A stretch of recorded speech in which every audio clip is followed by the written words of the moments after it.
Welcome to the Mastering Fulfillment podcast, where we focus on bridging success with fulfillment in your personal, business, and spiritual life. And now your hosts, Scott Berry and Joshua Wenner. Welcome to the Mastering Fulfillment podcast. I'm really excited about today's show. As usual, I'm here with my co-host, Scott Berry. Well, Scott and I talked beforehand, and we had Michelle Berry earlier on a podcast where we talked about finding an assistant and outsourcing, and it was so helpful. I mean, I went out afterward and actually got an assistant because I found so much value in our conversation. And so Scott and I were talking offline, and Michelle's been doing some really interesting things, and we wanted to bring it to our community so that you could learn from what she's doing and possibly integrate it into your life. So Michelle Berry is the founder of P Corp, which is a program that helps you create a company for thriving in your personal life. She's got something really interesting for creating a personal board of directors, and really exciting to learn more about that. So welcome to the show today, Michelle. How are you? Great. How are you guys? Thanks for having me back.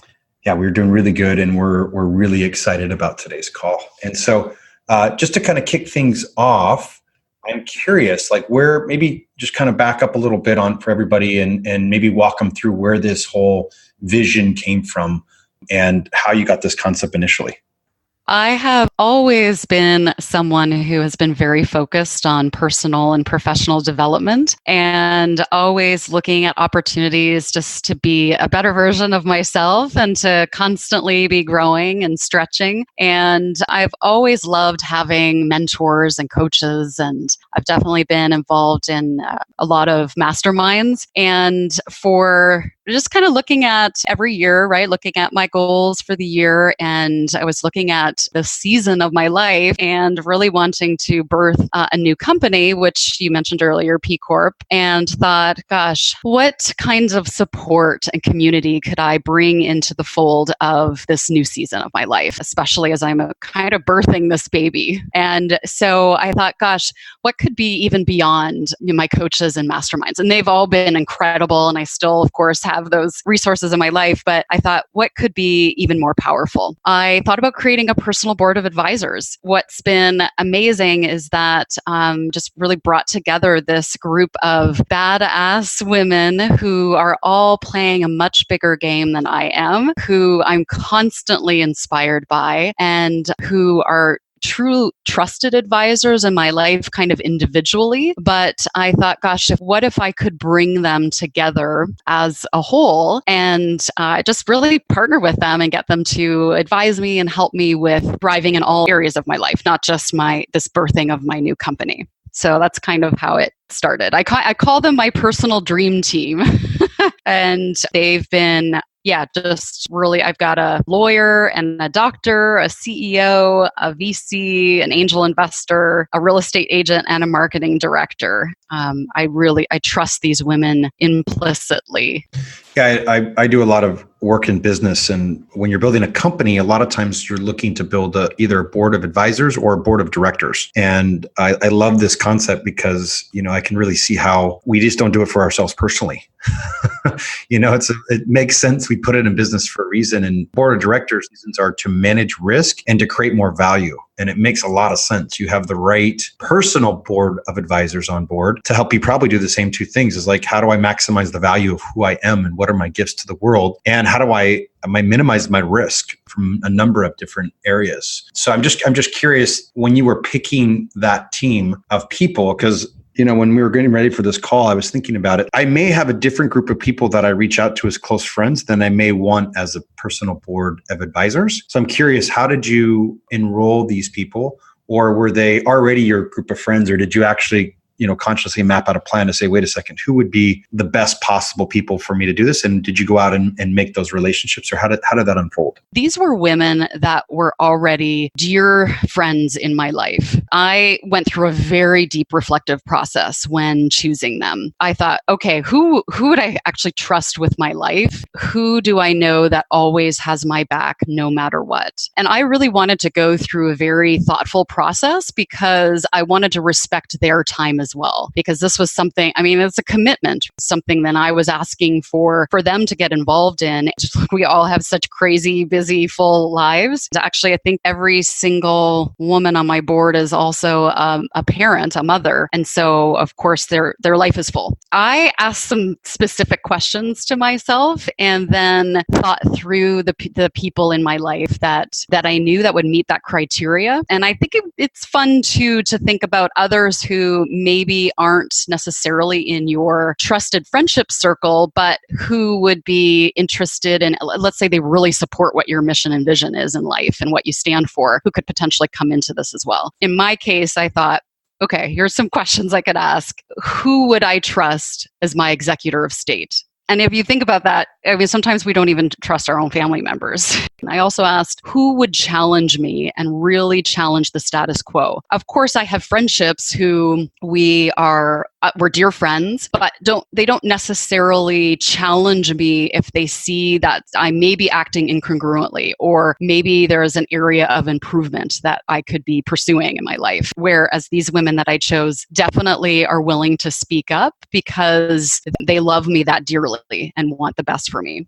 A couple other questions were who just consistently inspires me with the way that they show up in every single area of their life. So whether that is in business, whether it's as a mother or parent. I have all women on my board at the moment. I know Scott has said, you need to diversify your board and have some more men and have some more diversity. And so it's a personal choice. There's certainly some rules that we can look at that can help you really get a good variety on your board, so you are getting the best guidance as possible. And again, it depends on what's most alive for you in your life right now. For me, it was really birthing this new company. A couple of the things is who always has your best interest at heart. And then I asked, who would I travel the world with or go to Burning Man with?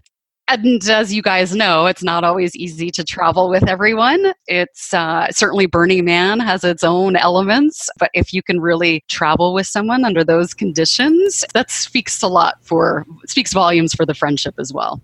Is it a prerequisite that they are a really good friend, as opposed to if you're looking for a therapist or a coach? Sometimes a friend is not someone in the best position because they can maybe give you a little bit more critical feedback. So it sounds like maybe having someone who is a friend, and obviously a friend that you look up to and respect on such a high level, would be the requirement. Actually, I would say that, again, it's up to personal choice. I think you could have strangers. So for example, my board, when I brought them together, they didn't all know each other.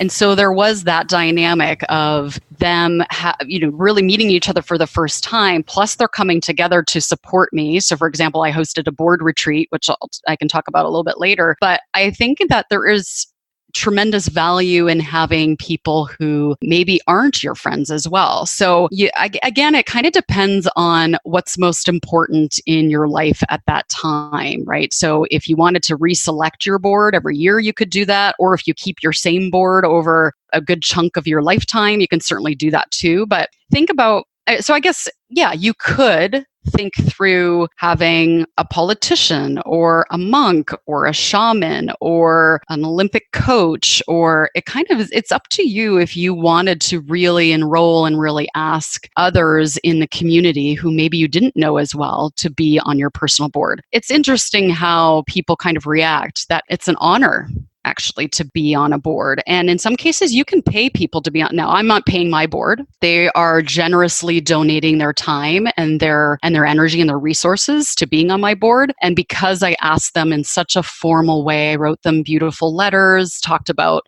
all the qualities and characteristics that they had that I so admired, what I was really bringing forth into the world, and really would love for them to come on board and to help me. They were a unanimous big yes. And they're graciously donating their time. But you could certainly reach out to some, whether it's professionals or otherwise, and compensate them for their time as well. And I know we kind of went over it, but just to bring out a little bit of clarity for someone who might be thinking, okay, what exactly is the board of advisors? And maybe this differentiates between every person and what they need. But for you, just for clarification's sake, is it for health? Is it for mental? Is it for spiritual? Is it for financial? Is it for career advancement? What is it for? Or is it the whole gamut? Or are you specifically targeting certain areas, and does that change? Just to provide a little bit of context and some basic definition on it.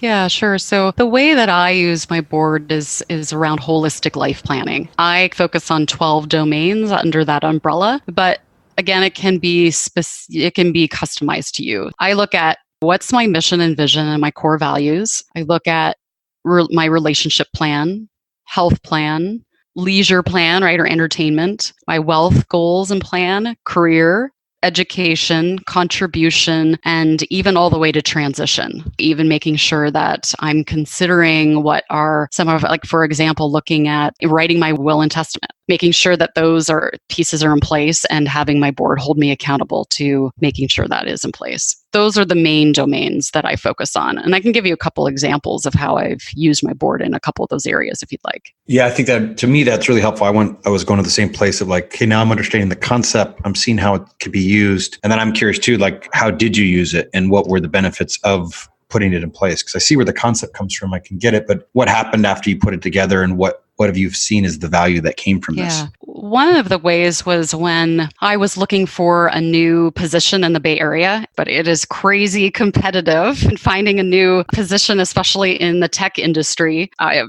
lot of people equate it to dating, right? You go through a lot of flirting and dating and a lot of breakups, and it's a pretty wild process. I really want to work for one of the most innovative companies in the world. We're really lucky here in San Francisco to have some of those very future forward companies that are using technology, right, to solve some of the world's biggest problems. So I really wanted to get into Google. So I shared my vision and my goals with my board, and it was amazing. All of them went to work. But there's a VC on my board, and she really helped me with a lot of referrals and getting me into initial interviews. Then several of my board members completely slaughtered my resume. Through the whole process, I was constantly doing these checkpoints with them of all the parts along the way that I needed to take care of, and they just completely hammered it and had me make all these changes to it in order to really show me in the greatest light. And then they actually did role playing with me. It really helped me with sample interviews and role playing. And if you guys know anything about some of the interviews here, it's really huge problem solving interviews. So for example, like the homelessness problem in San Francisco is huge. How would you go about solving it? Like, these are some of the questions that at Google they ask in the interview process, because they really want to understand your problem solving skills. We went through all this role playing together, and so it was amazing. And then I actually put right on my resume that I had a personal board of advisors to help me with thriving in all areas of my life, and how critical that is, and how that can actually contribute to the success in my career as well. It makes me more creative, more productive, because look, we all are going to go through various things in our personal life, and that feeds into our professional life and our ability to fully show up and drive results. So it was cool. Like, right in the interviews, a lot of the interviewers kind of, they have 6 seconds for that first impression on a resume. They would beeline right to that part, and a lot were curious. Like, what is this personal board of advisors? Can you share a little bit more? It just really made the conversation more human, and it got them also talking about what was up for them around health and family and how that really integrated with career. And I really believe that was a big differentiator for me in terms of landing the leadership position that I did. Even though they thought that was really cool, little did they know that also my board helped me negotiate my compensation package. and I was able to negotiate significantly higher with all of their input. I mean, one of my board members is an employment lawyer, so I'm really lucky that way as well. She helped me with looking at, just negotiating the whole compensation package. And it's tough, right? I think Google only in that year hired 0.2% of 3 million applications. So it is so hard to get in there. So they all helped me with that. And I would say probably around the career where they helped me the most was, and Scott can attest to this, my first few months of work was pretty brutal. definitely was one of the hardest onboarding experiences that I had ever had. And I've been doing this role for 25 years. In those first 3 months, I had a breakdown. I pivoted and went back to my board and said, did I make the right decision? It's really tough. This onboarding process is really brutal. Am I in the right place? So they were incredible. And that's when we kind of went to work to look at how I could renegotiate the environment and still deliver full results to the company and still really show up fully for them, but in a way that I could deliver the most value to them. So we renegotiated a no commute, 20 clients down to one strategic client, and just ways that I could be more productive and show up better for them. But it's increased not only the results for them, but also less stress and more peace in my life too. And it sounds like they're not only helping you with feedback and advice on how to get a goal or an intention, but to also be your support and your cheerleaders when there's times of doubt and you're a little bit off.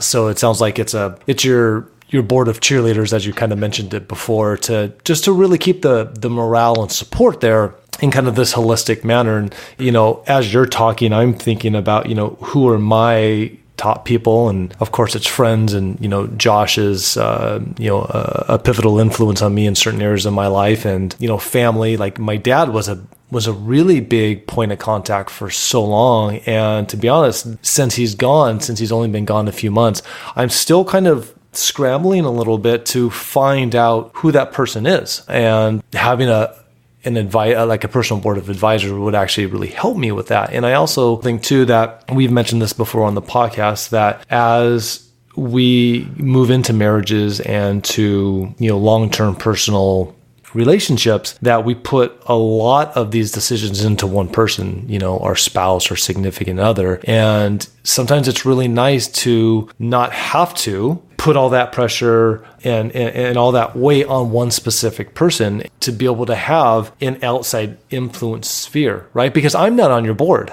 Mm-hmm.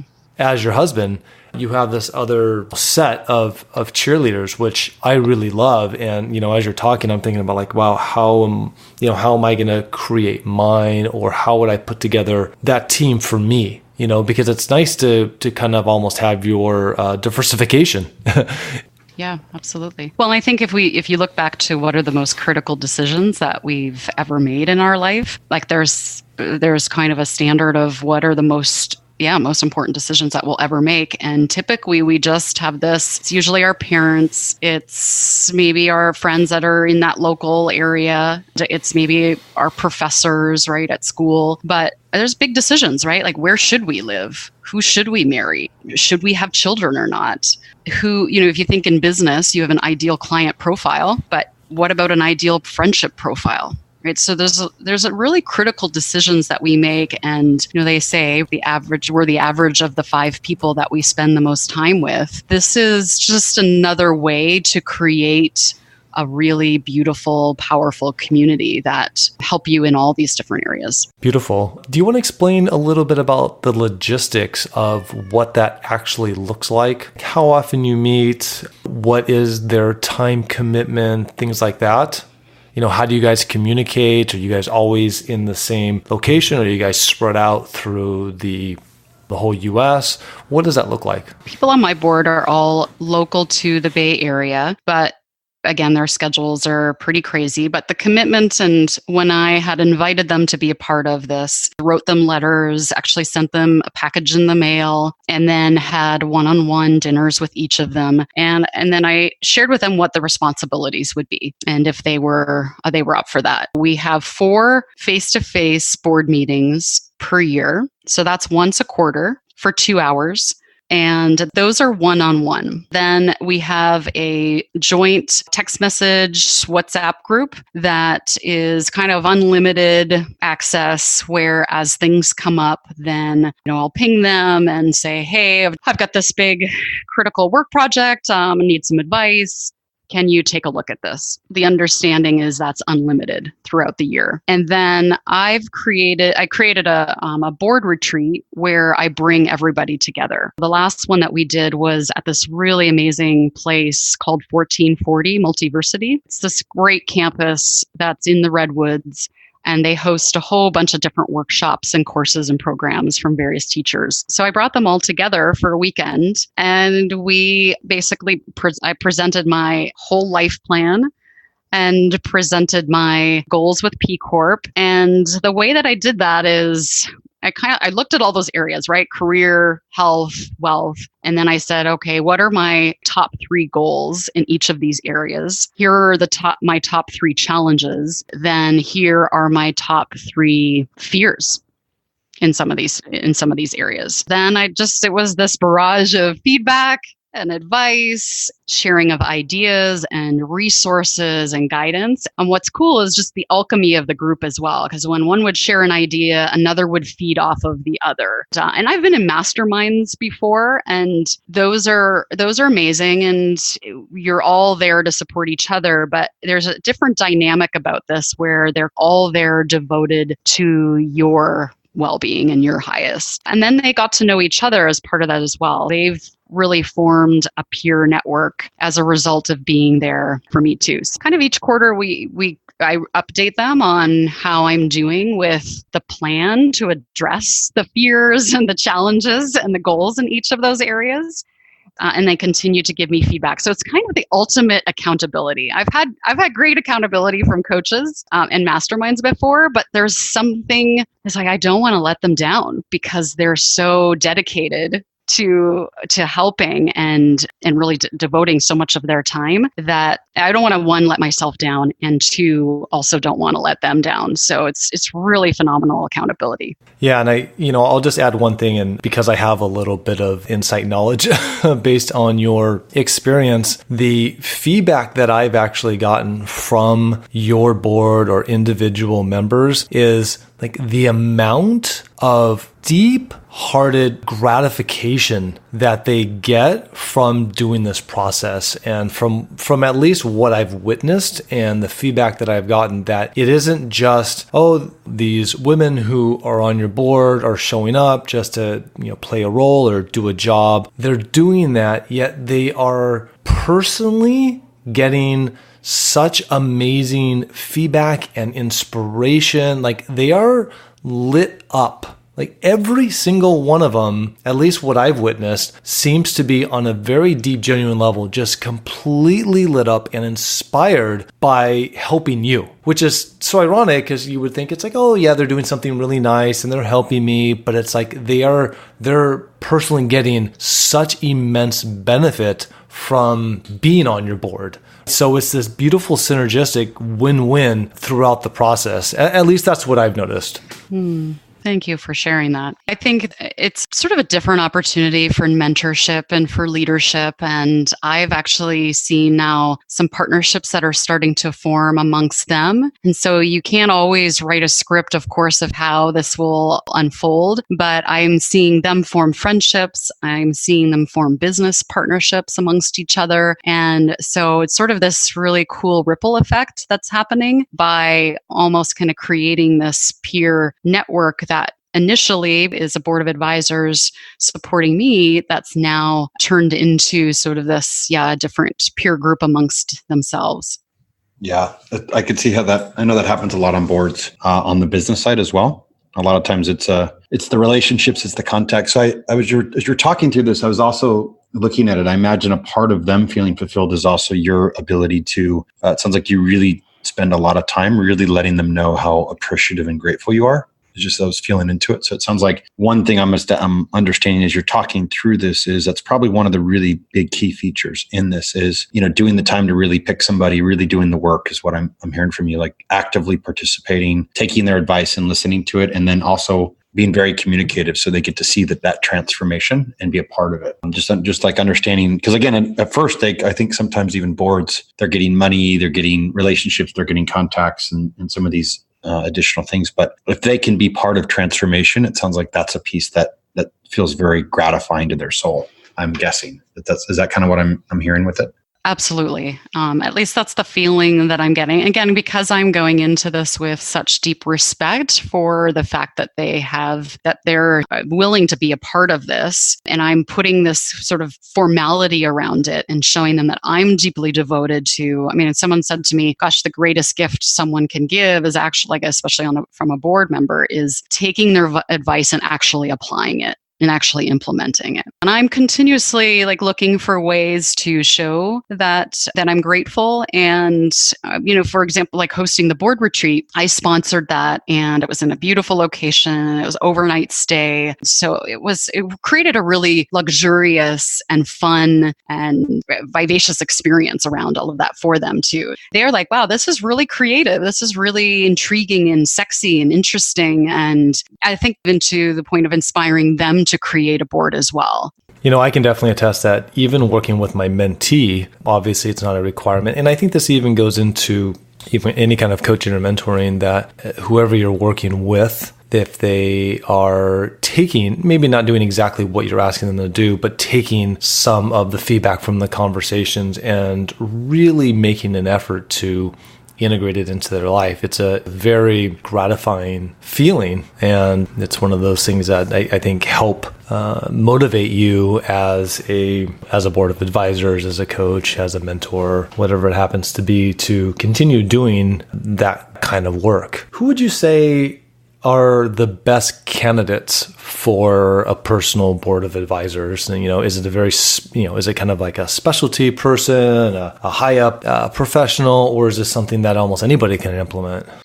Anyone can implement this in their life. And I was actually thinking about, do you guys know the authors for Design Your Life? There are these two professors from Stanford who were, I think they developed or they run the product design division within Stanford. Oh, yeah. You guys know them? Yeah. Oh, it's on the tip of my tongue. Yeah, maybe we can put it in the show notes, the authors' names, but I think Burnett is one of them. And so Bill Burnett, maybe? Yeah. Yeah. And so what they were discovering is that obviously that it's intensive to get into Stanford, and then the students going through this deep program around product design and all of, the whole program and the whole courses. And then at the end of graduation, they were like, where do we go from here in terms of how to, which life path or career path to choose?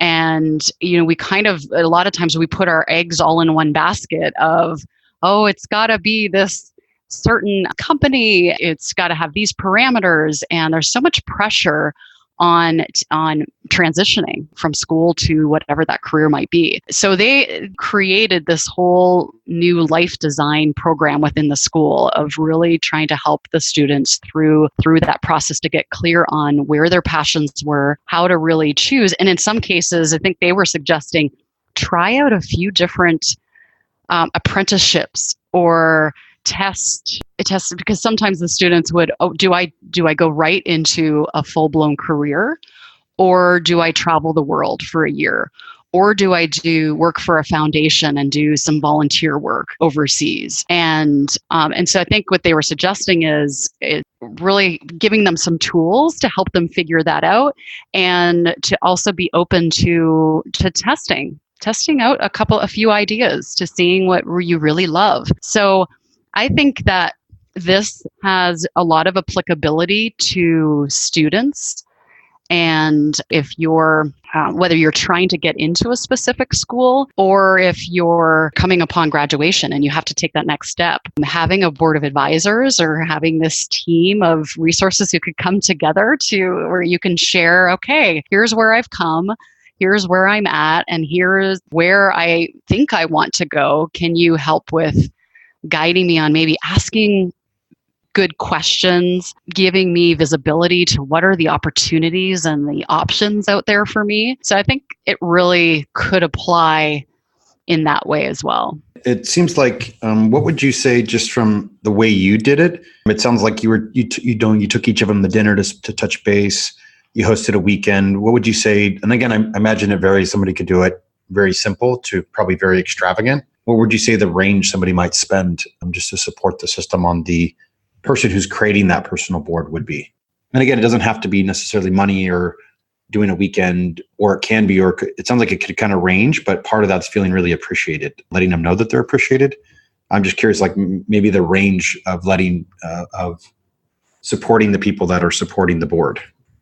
A good question. So I really, in terms of one thing is getting to know the board really well, right? And where do their interests lie, and what are they passionate about, and what's important to them? For example, I got a couple just really inexpensive kind of day activities for a couple of them with their children, because obviously as they dedicate some of their time towards this effort, that's time that they're spending away from their kids.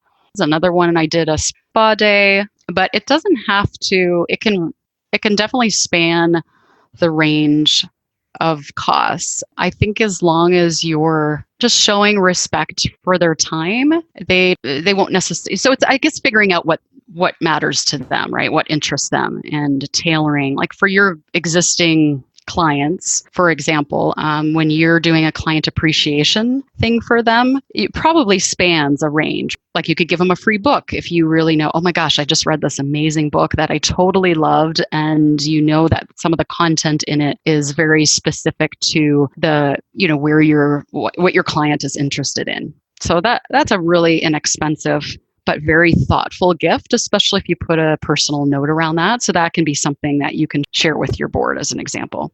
I love it though. The key was like understanding who you're choosing and what would really benefit them. So that's, I think, partially what probably goes back on both sides is they feel really appreciated too. Because you imagine you're getting so personal, you're building a really deep relationship. That makes a lot of sense.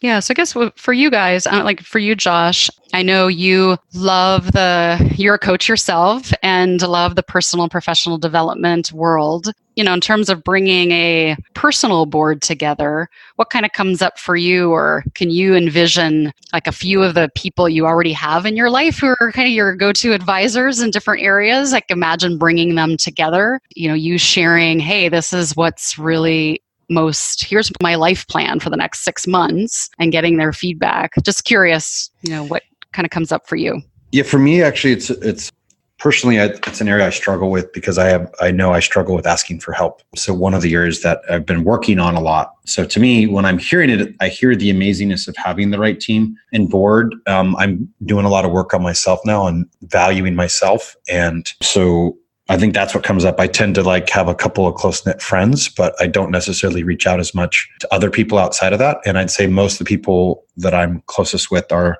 similar in nature to me. Mm-hmm. And so I've been doing a lot of work on that. So when I think of what it would take to build the right light plan, I have a lot of relationships, but I think I struggle a little bit on, two things. One, the time, because I just don't have a lot of time right now. And then two, what that would actually look like, So that's what kind of comes up for me is I could see it. I have so many different projects. It depends on which thing I'm doing. And I guess that's where I get a little confusing. It's like, oh man, they're very niche focused and each one's very different of a niche. So when I look at career, when I look at my overall, so I guess I love the concept of it. I've struggled a little bit of figuring out how I would execute it. And I think part of it is not just the fundamentals, but really the mindset around it on being okay to ask for help, to reach out to somebody. Because when I first think about that, it's almost like, I notice myself feeling hesitant to be that vulnerable around other people knowing my life and then questioning the value, which is my work I got to do myself.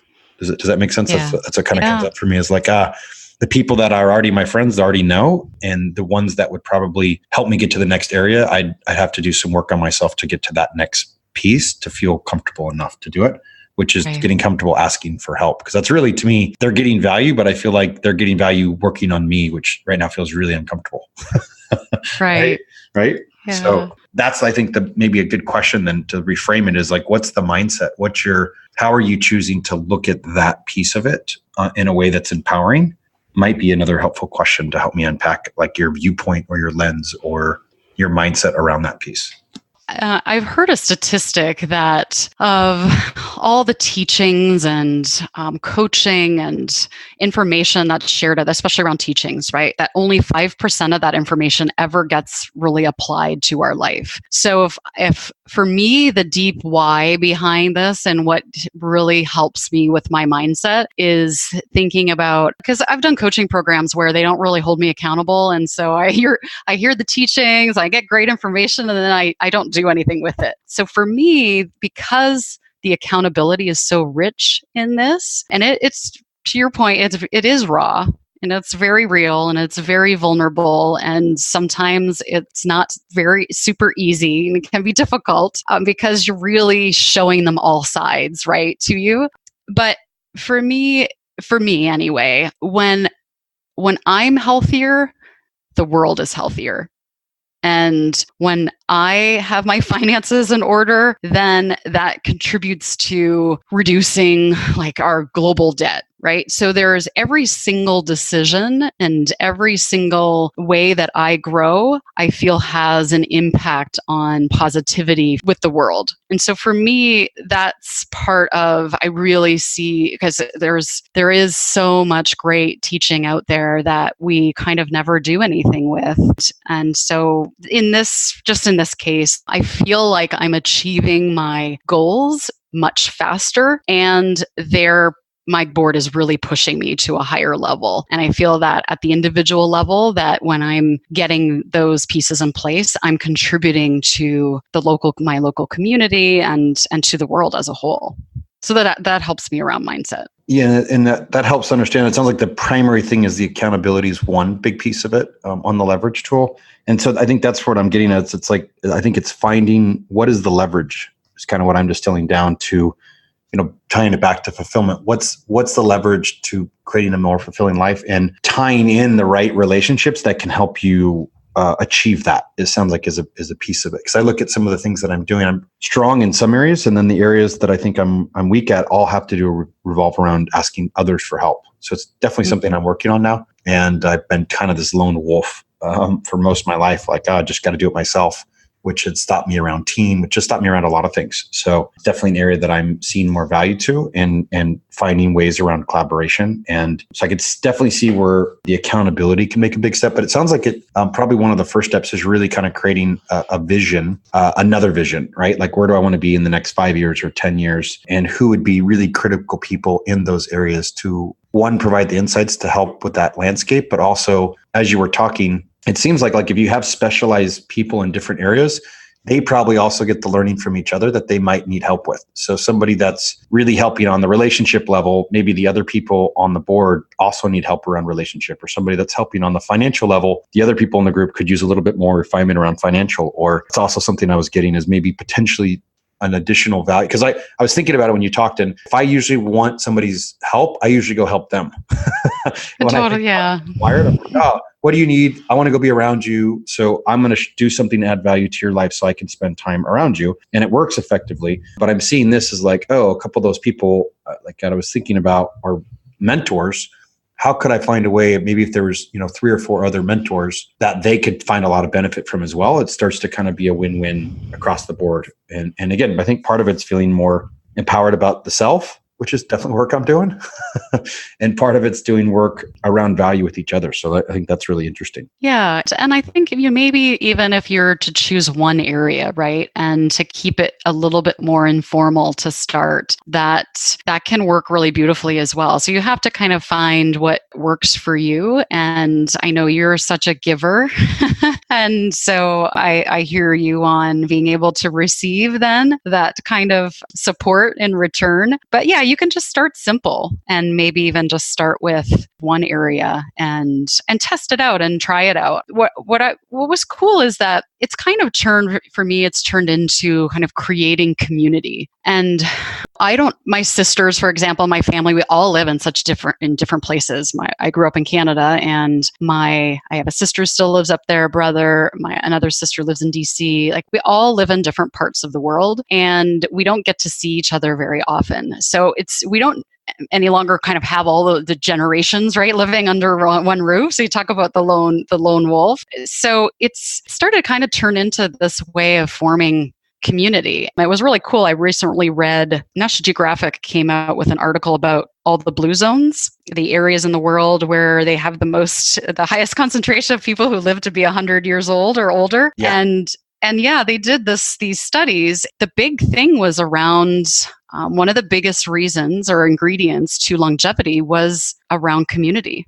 So of course, having access to healthy food and healthy environment and those pieces, but they actually shared a story. It was right on the front cover of the National Geographic about Maoris. And they're this group of 5 to 6 people in Okinawa who are kind of these lifelong friends who just are always there for each other, no matter what kind of comes up in their life. So I was pretty inspired by that. And what's been interesting is that the board is it's started to just unfold into this really great community of support. So it kind of, whatever works for you, and you could start small and start simply. It's just sort of another concept, right, around having a team of support that's been pretty cool experience for me. And I like the way you put it. It can be formed in different ways because, as I'm listening to you, I feel like I have so many parallels to Josh. And in some ways, I have a hard time asking for help. In other ways, I am excited to jump into the next seminar, get my own coach, but I tend to be a lone wolf. Like on our last podcast with Philip, I tend to be a lone wolf a lot of the time. And as an introvert, that's an introvert most of the time. That the thought of even being able to create it almost seems overwhelming. But I think what you're saying is by bringing it on, maybe smaller, maybe just having a few pieces or a few people on the board, that it can be set up in different types of scenarios. And I like that because it feels like it could be molded to different people in different ways based on not only where they're at, what they're looking for, but just kind of almost how they're wired as well. Yeah, and I think that it sort of depends on, it's not for everybody as well. So you got to find what makes sense for you. And if there's sort of a front burner thing that's happening in your life where it makes sense to possibly have a board as well. Like I've met several people here locally are incredibly successful, in terms of checking off all the boxes, are financially wealthy, potentially never even have to work again, have a great group of friends and have a lot going for them, but they feel a lack of fulfillment. That's a really important piece where they're feeling this lack, and we've had really great dialogue about, well, maybe a board could really help me with potentially seeing some of my blind spots or helping me through this right now, because they're feeling like there's something more for them, or there's a next phase of their life that they could, and you could get that support in many ways, right? You could get it from a therapist or a coach, or there's many ways. So this is another way potentially where if you've got some people who you really trust in your life, who you feel you could bring together, and maybe it's just for one decision. Maybe it's not even for an area of your life. Maybe it's just you've got a decision that you want to make and you want to bring a few of people together as advisors to a dinner to talk about it. Yeah, and I think that's the novel concept, is a lot of us already have some of these already implemented into their life. I think the magic in what bringing the personal board of advisors comes into play is having them work together. Right? A lot of people have their own therapist, or they have their own financial advisor, or they have their own health coach, but none of them are working together. Yeah. And there's something about the synergistic effect of bringing very beautiful and powerful minds together, and just the different concepts and ideas that kind of come out of a meeting of great heads and great hearts. Yeah. That's the part that I was getting to at the end. I liked when you kind of isolated it a little bit more, because it made me go, oh, around this one project, who are different perspectives can I get? Almost like a board, but without that type of structure that could come in and help add value, that they would get value as well. And it makes a lot of sense, because then you're really focusing on an area and you're picking the right people based on a certain thing. And that niche idea helped really ground it in for me as well. For me, of how I could integrate it. Yeah. I thought it'd be super fun. We do something that we've been adding recently, Michelle, where we ask a bunch of questions that are just rapid fire questions to different guests. That's just kind of fun. Love it. And if you're open to that, it'd be kind of fun to play around with that. Sure. Watch or no watch? No watch. No watch? Sweet or savory? Savory. Are you a morning or a night owl? Morning. Morning. Okay. Texting or talking? Texting. Texting. I was going to say, I knew that. Why? Why do you say that? No, it's great because I'm learning this more. The more people I talk to, it's funny. We ask this a lot, and I'm starting to see like, oh, there's preferences that make it. Because I'm a talking person. Yeah, yes, you are. Yeah. And I am too. So I tend to leave voice notes more than the texting. And the texters tend to always text first. Favorite day of the week? Saturday. Saturdays. Favorite holiday? Valentine's Day. Valentine's Day. That's always one of the best holidays. Especially sounds like with your relationship, it makes it extra special. Yeah, it's a great one, Scott. Note to self. Check that box. Food you dislike the most? Liver. Ah, interesting. Typically late or early? Early. Or on time? Yeah, on time. On time.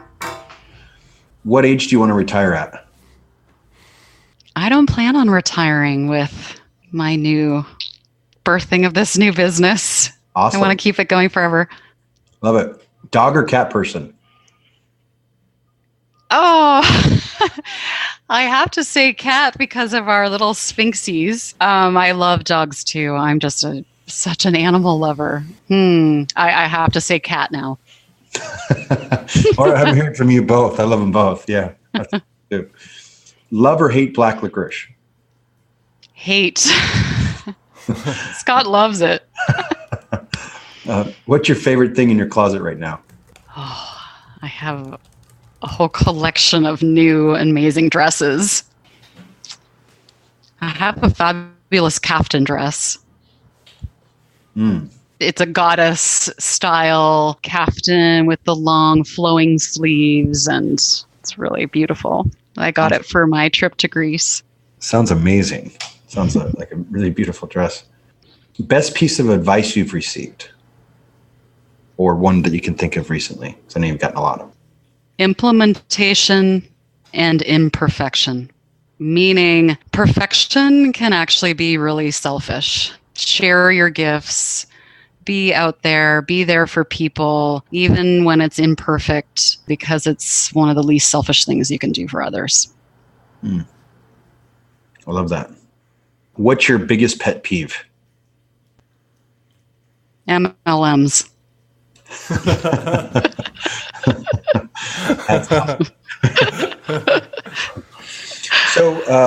So it's been such a pleasure having you on today, Michelle. And I know, do you have anything coming up with P Corp? I mean, what was really cool is I think we kind of just scratched the surface of this. It sounds like what would be really helpful is if you could actually help people work through this process. So curious if there's a way people can get a hold of you, or you do anything around this that people could learn more about?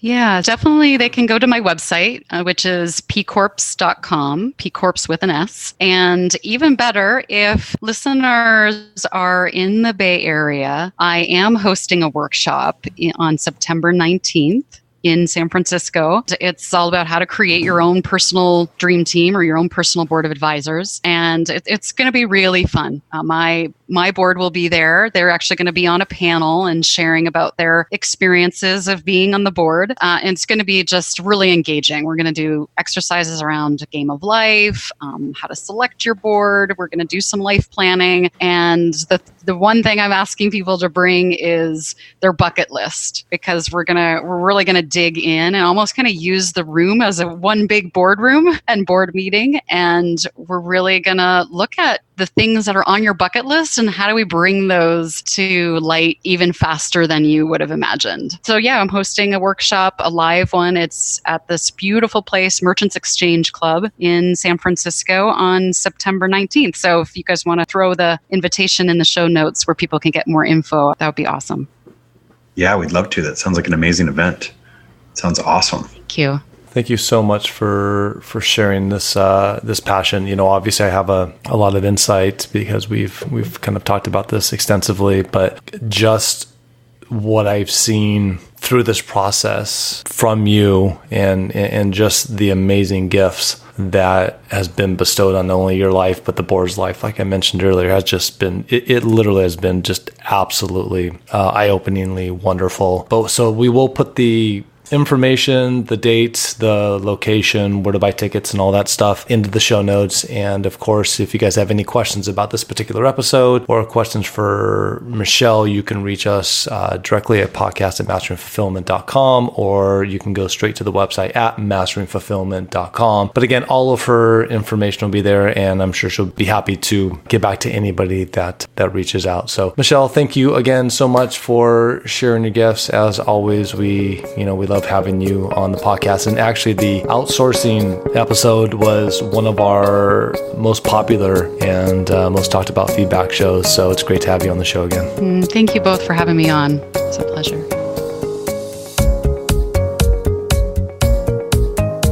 Are you ready to take your personal, relational, or business fulfillment to the next level? With one-on-one personal support, co-developed strategies, and accountability, Scott and Joshua have the tools, compassion, and years of experience helping people just like you live an extraordinary life. Visit masteringfulfillment.com for details. If you enjoyed this show, we would be so grateful if you left a review on iTunes or wherever you get your podcasts. This helps us out immensely. Thank you so much.